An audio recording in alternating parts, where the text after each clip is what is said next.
दोस्तों नमस्कार। Colonel Ajay, CEO Ajay astro money group first global astro finance digital channel से आपसे मुखातिब होता हूं। आज है 4 दिसंबर सन 2024। दोस्तों, आज के इस एपिसोड में हम गेहूं की कुछ महत्वपूर्ण राष्ट्रीय व अंतर्राष्ट्रीय खबरों से आपको रूबरू कराने का प्रयास करेंगे। चैनल को सब्सक्राइब कीजिए यदि अभी तक नहीं किया। यदि पसंद आए, साथ साथ हमारी विशेष रिसर्च अग्रिम रिसर्च रिपोर्ट के लिए आप संपर्क भी कर सकते हैं। जानिए रिपोर्ट विस्तार से।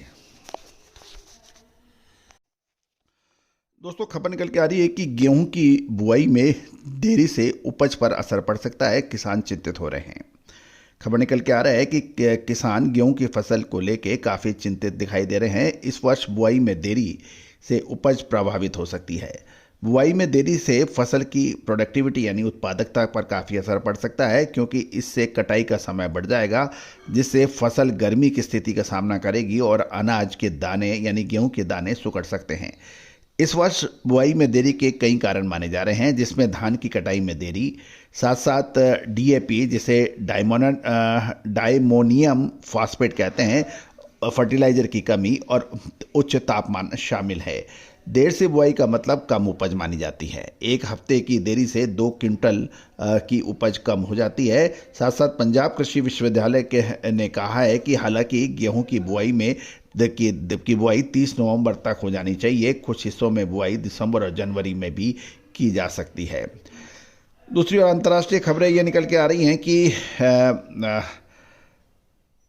नवंबर में ड्राई परिस्थितियों में हल्की राहत के बाद अगले सप्ताह के दौरान अमेरिका के अधिकांश विंटर गेहूं उगाने वाले क्षेत्रों में फिर सूखा बढ़ने की संभावना बढ़ गई है।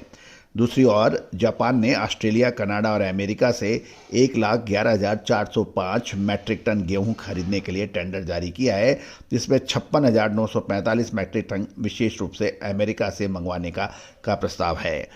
यूरोपियन संघ के अनुसार यूरोपियन संघ ने 1 जुलाई से 31 दिसंबर तक 9.48 मिलियन मैट्रिक टन सॉफ्ट गेहूं का निर्यात किया है, जो पिछले साल की इसी समान अवधि के निर्यात किए गए से 13.75 मिलियन मैट्रिक टन कम है। दोस्तों, ये सभी जानकारियां अजय एस्ट्रो मनी गुरु के जरिए आपको प्रोवाइड की जा रही है। साथ साथ आज बाजार की बात करें तो दिल्ली के अंदर कुछ मंडियों से खबर निकल के आ रही है कि गेहूं के दाम एमपी और मध्य प्रदेश, उत्तर प्रदेश और राजस्थान के दिल्ली में 3100 रुपये के भाव खुले हैं, जिसमें 10 रुपये की गिरावट शामिल है। 5000 बोरी आने के समाचार मिल रहे हैं। और साथ साथ दिल्ली में चने के अंदर कुछ बढ़त देखी गई है। ये 6875 से 6900 रुपये आया, 75 रुपये की बढ़त है। साथ साथ जयपुर लाइन का चना दिल्ली में 6950 और मसूर के दाम दिल्ली में 6600 बताया जा रहा है। साथ साथ देश के विभिन्न हिस्सों से कुछ मंडियों से खबर भी निकल के आ रही है कि दाऊद में गेहूं के दाम 2960 रुपये, मिल क्वालिटी 2965 है। मक्का एवरेज दाऊद में 2225 रुपये से 2400 रुपये है। देसी 2900 से 2950 है। हाइब्रिड मक्का 2800 रुपये है। पीली मंडी 2300 रुपये है। पीली फूड 2400 रुपये के भाव बताए जा रहे हैं। बाजरा 2650 रुपये पर ट्रेड होने के समाचार मिल रहे हैं। साथ साथ ये भी खबर निकल के आ रही है कि तूफानी फैजल के अवशेष तटीय कर्नाटक पर सक्रिय हो गए हैं। और साथ साथ दक्षिण भारत के राज्यों में भारी बरसात की संभावना बन गई है। तमिलनाडु, दक्षिण आंतरिक कर्नाटक के अंदरूनी से और पश्चिमी उत्तर पश्चिम दिशा की ओर बढ़ रहे हैं। ये मौसम प्रणाली अब तटीय कर्नाटक और उससे सटे मध्य पूर्व अरब देशों के ऊपर स्थित है। इस कम दबाव क्षेत्र ने केरल और तटीय कर्नाटक में भारी बरसात होने के समाचार मिल रहे हैं। पिछले 24 घंटे में तमिलनाडु और दक्षिण आंतरिक कर्नाटक के अंदरूनी हिस्सों में मध्यम से भारी बरसात हुई है।